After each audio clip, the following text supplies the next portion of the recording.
War effect సామాన్యుల ఇళ్లలో సంక్షోభం. 5 రోజులు కానీ బుక్ చేస్తే బుక్ అయితే లేదు. అదొచ్చి అయినాక రండి అని వీళ్ళు చెప్తారు. ఎక్కడో గల్ఫ్ దేశాల్లో బాంబులు పడితే దాని ప్రభావం మన ఇళ్లలోని వంటగదుల వరకు చేరుతుంది.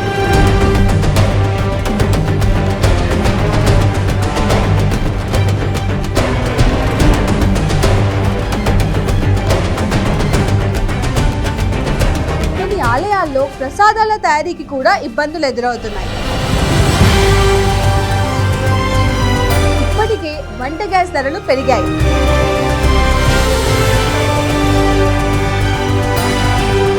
రేట్లు సడన్ గా పెంచేసేస్తా, ఎలా చేయాలో ఏందో ఏం అర్థం కావలేదు. ఇప్పుడు కట్టెల పొయ్యిపై వంట చేయడం ఒక ఎంపిక కాదు, అవసరంగా మారుతుంది.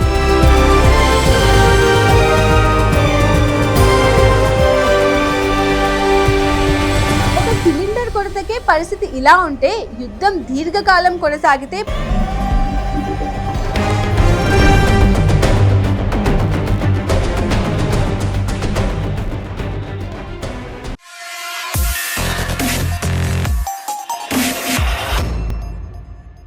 వార్ ఎఫెక్ట్ సామాన్యుల ఇళ్లలో సంక్షోభం. మిడిల్ ఈస్ట్ లో రాజుకున్న ఉద్రిక్తత ఇప్పుడు ప్రపంచాన్ని తాకుతోంది. అక్కడి యుద్ధ సెగ అనేక దేశాల ఆర్థిక వ్యవస్థలను కుదిపివేస్తోంది. ఎక్కడో గల్ఫ్ దేశాల్లో బాంబులు పడితే దాని ప్రభావం మన ఇళ్లలోని వంటగదుల వరకు చేరుతోంది. కిరాణా బడ్జెట్లు తలకిందులవుతున్నాయి. సంక్షోభం వచ్చినప్పుడే నిత్యావసర వస్తువుల అసలు విలువ తెలుస్తుంది. సమస్యలు తలెత్తినప్పుడే సామాన్యులు పడే ఇబ్బందులు ఎంత తీవ్రంగా ఉంటాయో అర్థమవుతుంది. ఈ భూగోళంలో ఎక్కడ ఏం జరిగినా చివరికి దాని భారం పడేది సాధారణ ప్రజలపైనే. ఒక్కటి కూడా బుక్ కాలేదు. 25 రోజుల తర్వాత ఇస్తారంట. తర్వాత 25 రోజుల తర్వాత 25 రోజుల తర్వాత ఇస్తారంట. ఏం లేవు. ఫ్యామిలీ ఉన్నాయి, మొత్తం 12-15 మంది ఫ్యామిలీ ఉన్నాయి. ఇద్దరు ఫ్యామిలీలు. ఇప్పుడు ఏం లేవు. ఇప్పుడు గ్యాస్ లేవు, అసలు ఏం చేయాలో ఇప్పుడు ఆలోచిస్తున్నాను అంతే. గవర్నమెంట్ నుంచి ఏమైనా సపోర్ట్ ఏం లేవు. ఒక్కటి కూడా బుకింగ్ చేస్తలేరు వాళ్ళు. ఏం చేయాలి ఇప్పుడు? ఏం లేదు. 2 రోజులు అయింది, 4 రోజులు అయింది బుకింగ్ అయ్యి. ఇవి వచ్చి చూస్తే లేదు, రాలేదు, ఇంకా రాలేదు, వారం అయినాక వస్తుంది, తర్వాత రాండి అని చెప్పి అంటారు. ఏం చేయడానికి బ్లాక్లో కొనాలంటే 2500 చెప్తుండ్రు. 2500 3 వచ్చేదానికి ఇప్పుడు ఒకటి కూడా లేదు. ఈ 4 రోజులు అయింది బుకింగ్ అయితే లేదు, ఇప్పుడు రాలేదు, మీ దాంట్లో రాలేదు, ఓటీపీ నెంబర్ లేదు, ఏం లేదు. 4 రోజులు అయినాక రండి, అప్పుడు తీసుకొని అంటారు. ఏం లేదు, మేస్త్రి పని చేస్తాం, వండుకునికేనే మాకు. వండుకునికే ఇంకెట్లా చేస్తాం? బ్లాక్లో కొనాలి, ఇంకేం చేస్తాం? ఇంకెట్లా ఉంటామా? ఏం లేవు నా వల్ల ఏం లేవు. ఎందుకంటే ఎక్కడైనా సంక్షోభం వస్తే ముందుగా పెరిగేది నిత్యావసర వస్తువుల ధరలే. ప్రస్తుతం ఇరాన్ ఇజ్రాయెల్ యుద్ధం కారణంగా అదే పరిస్థితి కనిపిస్తుంది. వంట గ్యాస్ కొరత మొదలైంది. కొన్ని ప్రాంతాల్లో కట్టెల పొయ్యిలు మళ్లీ కనిపిస్తున్నాయి. రేట్లు సడన్ గా పెంచేసేస్తా, ఎలా చేయాలో ఏందో ఏం అర్థం కావలేదు. గ్యాస్ సంవత్సరానికి 3 అన్నారు. అదైతే మేమైతే వాడటం లేదు. గ్యాస్ 3 సిలిండర్లు ఎక్కడ అడిగినా కూడా 2000-3000 చెప్తున్నారు. ఇట్లాగైతే మాకు ఇబ్బందిగా ఉంటుంది. ఇలాగా కట్లు పొయ్యి మీద చేసుకోవాల్సి వస్తుంది. అది చేయాలన్నా కూడా ఒక అరగంట పడుతుంది, 10-20 నిమిషాలు పడుతుంది దాదాపు క్లీన్ చేసేలేకే. మాకైతే చాలా ఇబ్బందిగా ఉంది. ఇలాగా అక్కడెక్కడ యుద్ధాలు జరుగుతున్నాయని మాకు ఇక్కడ గ్యాస్ లేకుండా చేసేస్తున్నారు. మేము చాలా ఇబ్బంది పడుతున్నాము. సార్, గ్యాస్ తగ్గించే ప్రయత్నం చేయాలని కోరుతున్నాను గవర్నమెంట్ ని. మీరే ఎలాగలా చేసి ఏదో ఈ 1500 2000 అమ్ముతా ఉండే. మేమేడ అన్నం చేసుకొని బతకాలా? చెప్తే కదా మీరు గమ్ముగా ఉంటే ఎట్టనే. 1500 2000 బ్యాగ్లోనే 3000 అమ్ముతున్నా సార్. మేమేడ తినాలా అన్నం వండుకొని? వాటలు అయిపోయా పెట్టుకుంటే ముగిచ్చేస్తే అన్నం ఎట్ట వండుకోవాలి? వచ్చే జనానికి ఎట్ట పెట్టుకోవాలా?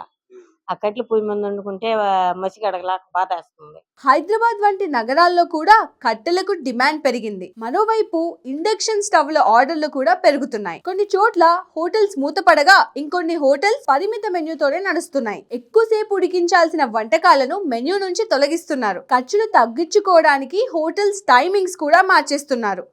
మాకేం గిట్టుబాటు కావట్లేదు. చిన్న సిలిండర్, మామూలు సిలిండర్లు వచ్చి 1800-2000 తీసుకుంటున్నారు. రేట్లు ఇలా పెంచుకుంటూ పోతే మేము బతకడం ఎట్లాగా? మాకు గిట్టుబాటు ఏం కావట్లేదు. ఏదైనా దారి గవర్నమెంట్ అయినా కొద్దిగా దారి చూపించి మా బ్రతకడానికి ఏదైనా దారి చూపించండి. ఇలా రేట్లు ప్రతి నిత్యావసర వస్తువుల రేట్లు విపరీతంగా పెరుగుతున్నాయి. మామూలుగా మా రోజుకి 500 600 మిగిలేది కూడా 300 కూడా మిగులుతలేదు. గ్యాస్ రేట్లు పెరిగాయి కదా, ఎంత మిగులుతుందా? ఇప్పుడేం మిగులుతలేదు, 200 300 కూడా మిగులుతలేదు. ఇది వరకు అంటే 500 600 మిగిలేది, ఇప్పుడు 200 300 కూడా మిగలడం కష్టం అయిపోతుంది. ప్రతి నిత్యావసర వస్తువులు ప్రతి వస్తువు పెరిగిపోయాయి. గ్యాస్ రేటు పెంచేసారు. గ్యాస్ బుక్ చేస్తే 15 రోజులు 20 రోజులు అయిపోతుంది బుక్ చేసి రావాలంటే. కొన్ని ఆలయాల్లో ప్రసాదాల తయారీకి కూడా ఇబ్బందులు ఎదురవుతున్నాయి. మొత్తంగా చూస్తే పాత రోజులు మళ్లీ వచ్చేసాయేమో అనిపించే పరిస్థితి ఏర్పడింది. పశ్చిమాసియాలో పేలుతున్న బాంబుల ప్రతిధ్వని ఇప్పుడు మన వంటగదుల్లో వినిపిస్తుంది. అక్కడ యుద్ధం జరుగుతుంటే ఇక్కడ మిడిల్ క్లాస్ జీవితం దెబ్బతింటుంది. ఇరాన్ ఇజ్రాయెల్ యుద్ధం కేవలం 2 దేశాల మధ్య గొడవ మాత్రమే కాదు, అది ప్రపంచ ఆర్థిక వ్యవస్థకు పెద్ద సవాల్గా మారుతోంది. భారత్ దశాబ్దాలుగా ఇంధన అవసరాల కోసం దిగుమతులపైనే ఆధారపడుతుంది. యుద్ధం కారణంగా సరఫరా వ్యవస్థ దెబ్బతింటే నేచురల్ గ్యాస్ ధరలు పెరుగుతాయి. ఇప్పటికే వంట గ్యాస్ ధరలు పెరిగాయి. సిఎన్జి కొరత కూడా కనిపిస్తుంది. దీని ప్రభావం రవాణా రంగంపై పడే అవకాశం కూడా ఉంది. ప్రధానంగా హోటల్ పరిశ్రమపై దీని ప్రభావం ఎక్కువగా పడుతుంది. వంట గ్యాస్ ఖర్చులు భరించలేక కమర్షియల్ సిలిండర్లు దొరక్క చాలా చోట్ల హోటల్స్ మూతపడుతున్నాయి. ఇంకొన్ని హోటల్స్ మెన్యూను తగ్గించేశాయి. వంట గ్యాస్ ఖర్చులు భరించలేక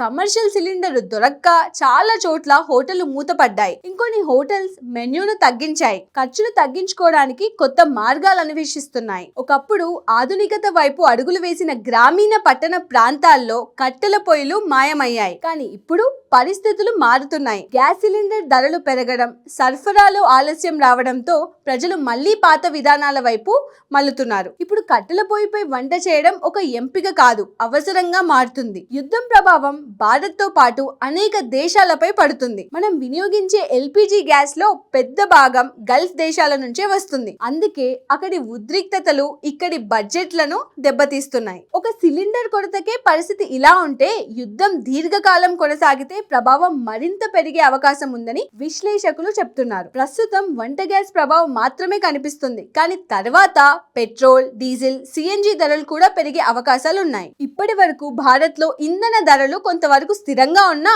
పక్కనే ఉన్న పాకిస్తాన్ లో ఇప్పటికీ ధరలు భారీగా పెరిగాయి. పెట్రోల్, డీజిల్ ధరలు 20% కంటే ఎక్కువగా పెరిగాయి. బంగ్లాదేశ్ లో ధరలు పెంచకపోయినా ప్రభుత్వం పరిమితులు విధించడంతో పెట్రోల్ బంకుల వద్ద కిలోమీటర్ల మేర క్యూలు కనిపిస్తున్నాయి. సరఫరా వ్యవస్థ దెబ్బతింటే అంతర్జాతీయ మార్కెట్ ముడి చమురు ధరలు ఆకాశాన్ని తాకే అవకాశం ఉంది. ఇప్పటికే బ్యారెల్ ముడి చమురు ధర $100 దాటింది. హర్మూర్ జలసంధిలో చమురు రవాణా నిలిచిపోతే బ్యారెల్ ధర $150 చేరవచ్చని అంచనాలున్నాయి. అలా జరిగితే పెట్రోల్, డీజిల్ ధరలు పెరుగుతాయి, రవాణా ఖర్చులు పెరుగుతాయి. దాంతో కూరగాయలు, నిత్యావసర వస్తువుల ధరలు కూడా పెరిగి చివరకు సామాన్యుడిపైనే భారం పడుతుంది. భారత్ లో వినియోగించే వంట నూనెల్లో కూడా పెద్ద భాగం దిగుమతులే. పామ్ ఆయిల్, సన్ఫ్లవర్ ఆయిల్ కోసం ఇతర దేశాలపై ఆధారపడుతున్నాం. యుద్ధ పరిస్థితుల్లో సముద్ర మార్గాల్లో రవాణా ఖర్చులు, ఇన్సూరెన్స్ ప్రీమియంలు పెరగడంతో వంట నూనెల ధరలు కూడా పెరిగే అవకాశం ఉంది. ఇక ఎరువుల సరఫరా పైన యుద్ధం ప్రభావం పడే అవకాశం కూడా ఉంది. భారత్ కు దిగుమతి అయ్యే యూరియా, అమోనియా వంటి ఎరువుల రవాణా కూడా హర్మూర్ జలసంధి గుండా జరుగుతుంది. అక్కడ సమస్యలు తలెత్తితే ఎరువుల ధరలు పెరిగి వ్యవసాయ ఖర్చులు కూడా పెరుగుతాయి. ఫలితంగా బియ్యం, పప్పులు, కూరగాయల ధరలు కూడా పెరిగే ప్రమాదం ఉంది. యుద్ధం ఎప్పుడు ఆగుతుందో ఎవరికీ తెలియదు, కానీ ఆర్థిక క్రమశిక్షణ మాత్రం మన చేతుల్లోనే ఉంది. యుద్ధ కాలంలో ద్రవ్యోల్బణం పెరుగుతుంది కాబట్టి అనవసర ఖర్చులను తగ్గించి అత్యవసర నిధిని పెంచుకోవాలని నిపుణులు సూచిస్తున్నారు. అలాగే భయంతో నిత్యావసర వస్తువులను ఎక్కువగా నిల్వ చేయడం కూడా సరైంది కాదు. అలా చేస్తే మార్కెట్లో కృత్రిమ కొరత ఏర్పడి ధరలు మరింత పెరిగే ప్రమాదం ఉంది. అందుకే యుద్ధం ఎక్కడ జరిగినా దాని ప్రభావం చివరకు సామాన్యుడి జీవితం పైనే పడుతుందనే వాస్తవాన్ని ఈ పరిస్థితులు మరోసారి గుర్తు చేస్తున్నాయి.